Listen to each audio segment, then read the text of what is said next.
नमस्कार, मैं हूं शिवम। आप सभी का बहुत स्वागत है। आज मैं न्यायपालिका के साइलेंस की बात करने वाला हूं, आपके लिए बहुत जरूरी। आज की रिपोर्ट में हम सुप्रीम कोर्ट और न्यायपालिका पर सवाल इसलिए नहीं उठा रहे हैं कि हमें उस पर भरोसा नहीं है, बल्कि इसलिए उठा रहे हैं ताकि उस पर हमारा भरोसा बना रहे। क्योंकि जब अरविंद केजरीवाल जैसा नेता ये कहता है कि उसकी उम्मीद टूट चुकी है, तो आम आदमी का भरोसा कांपने लगता है। और यहां से शुरू होता है वो आंकड़ा या आंकड़ों का खेल जो आपके लिए जानना जरूरी है। क्या आप जानते हैं कि पिछले 3 सालों में सुप्रीम कोर्ट ने किसी भी बड़े कॉन्स्टिट्यूशनल केस में सरकार के खिलाफ फैसला नहीं दिया? Article 370, electoral bond, CAA, farm law, हर बड़े मुद्दे पर या तो सरकार जीती या फैसला ही नहीं आया। 2024 में फॉर्मर सुप्रीम कोर्ट जज जस्टिस मदन लोकुर ने कहा, कोट कर रहा हूं, कि न्यायपालिका की इंडिपेंडेंस अब सिर्फ कागज पर है। ये उनके बयान है। लेकिन सवाल ये नहीं है कि जज चुप क्यों है, सवाल ये है कि कौन चुप करवा रहा है या कौन खेल रहा है। ये स्टोरी शुरू होती है एक ऐसी रात से जब डेमोक्रेसी की आखिरी उम्मीद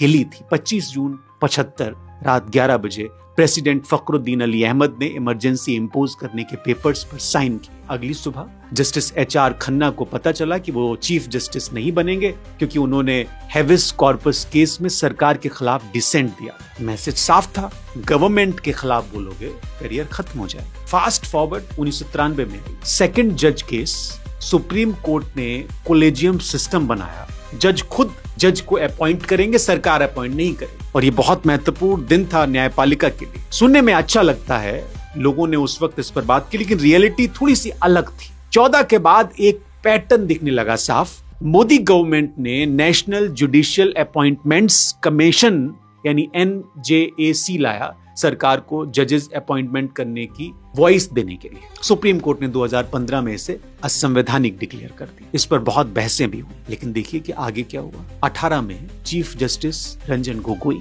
नाम सुना होगा आपने, उनके टेन्योर में अयोध्या वर्डिक्ट आया, राफेल रिव्यू खारिज हुई, आर्टिकल 370 पर कोई स्टे नहीं हुआ, सब गवर्नमेंट के फेवर में। 2019 में रिटायर होने के 4 महीने बाद उन्हें राज्यसभा में नॉमिनेट किया। खूब हो हल्ला हुआ, विपक्ष ने सवाल उठाए, क्या ये कोइंसिडेंस था या फिर रिवॉर्ड था? और सबसे शॉकिंग, जनवरी 18 में 4 सीनियर मोस्ट जजेस ने प्रेस कॉन्फ्रेंस की। अनप्रेसिडेंटेड, अप्रत्याशित दिन था वो। Justice Chelameswar, justice Ranjan Gogoi, ironically justice Kurian Joseph, justice Lokur ने पब्लिकली कहा डेमोक्रेसी खतरे में। Chief justice selective case allocate कर। 4 जजों की प्रेस कॉन्फ्रेंस 12 जनवरी 2018, भूले तो नहीं आप? पहली बार सुप्रीम कोर्ट के जजेस ने खुद अपनी इंस्टीट्यूशन पर सवाल खड़े किए। और अब बात करते हैं किस तरह का प्रेशर है जुडिशरी पर। 1, अपॉइंटमेंट कंट्रोल का pressure. Collegium system theoretically independent है, प्रैक्टिकली क्या है ऐसा? 2021 में लॉ मिनिस्टर उस वक्त के किरण रिजिजू ने पब्लिकली कोलेजियम को क्रिटिसाइज किया। गवर्नमेंट ने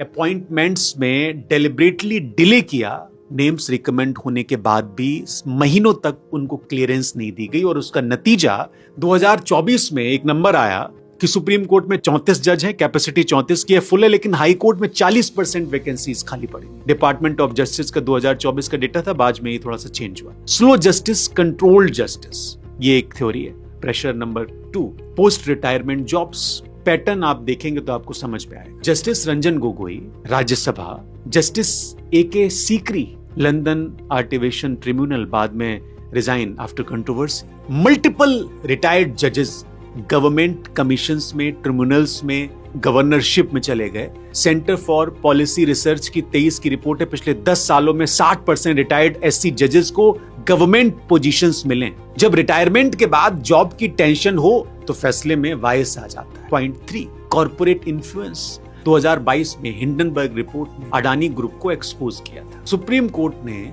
इन्वेस्टिगेशन के लिए एक्सपर्ट कमेटी बनाई। कमेटी के मेंबर अडानी ग्रुप से लिंक्ड थे, ऐसे आरोप लगे। बाद कई सारे सवाल उठाए गए। कोर्ट ने इवेंचुअली अपना फैसला जस्टिफाई किया, लेकिन परसेप्शन बन चुका था। और इलेक्टोरल बॉन्ड्स केस को आप देखिए, फरवरी 2024 में सुप्रीम कोर्ट ने इलेक्टोरल बॉन्ड को असंवैधानिक डिक्लेयर किया। सब लोगों ने बहुत कहा कि मोदी सरकार देखिए घिर रही है। और अब सबसे बड़ी बात, पेंडिंग केसेस।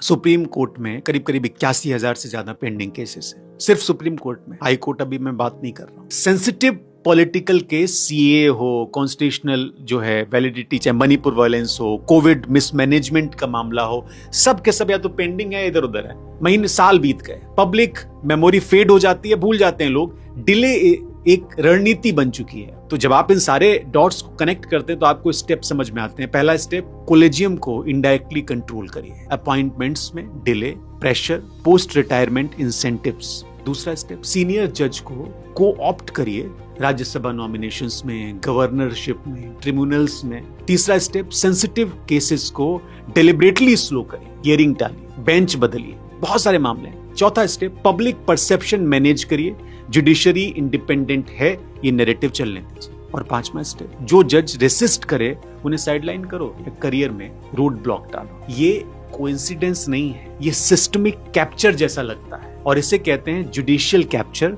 जब पावरफुल इंटरेस्ट जुडिशरी को इनडायरेक्टली कंट्रोल करने लगे। हार्वर्ड लॉ स्कूल की 2023 की एक रिसर्च है, इंडिया में जुडिशियल इंडिपेंडेंस की रैंकिंग गिर रही है। 14 में हम 41वें पोजीशन पर थे, 24 में 67वें पे थे। अभी तो और ज्यादा खराब हालत है। और कॉन्सिक्वेंसेस आप देखिए, जब जुडिशरी कमजोर होती है, एग्जीक्यूटिव्स को कोई चेक नहीं करता, कॉर्पोरेट क्राइम बिना सजा के आगे बढ़ते हैं, सिटीजन्स के राइट की कोई गारंटी नहीं बचती, डेमोक्रेसी का पूरा स्ट्रक्चर एक पिलर के कमजोर होने से हिल जाता है। सीनियर एडवोकेट दुष्यंत दवे ने एक कोट लिखा कि सुप्रीम कोर्ट अब सरकार का एक्सटेंडेड आर्म बन चुकी है। स्ट्रॉन्ग वर्ड्स हैं, लेकिन अब देखिए कि एविडेंस, क्या ये झूठ बोल रहे हैं? अगले कुछ सालों में अगर यही चलता रहा, 5-10 सालों में अगर ये ट्रेंड यूं ही जारी रहा, तो सुप्रीम कोर्ट की जो क्रेडिबिलिटी है वो पूरी तरह से खत्म होती हुई नजर आएगी। सिटीजन्स कोर्ट में जाने के बजाय लोग स्ट्रीट पर फैसला करेंगे, क्योंकि लीगल रेमेडी पर ट्रस्ट नहीं रहेगा।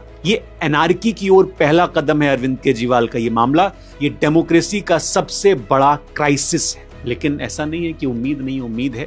आप क्या कर सकते हैं? आप एक कोर्ट केस को ट्रैक करें। 2, PIL पब्लिक इंटरेस्ट लिटिगेशन के बारे में आप जान सकते हैं, सिटीजन्स खुद कोर्ट जा सकते हैं। 3, जुडिशियल अकाउंटेबिलिटी मांगे, जजेस के एसेट डिक्लेरेशन पब्लिक होने चाहिए।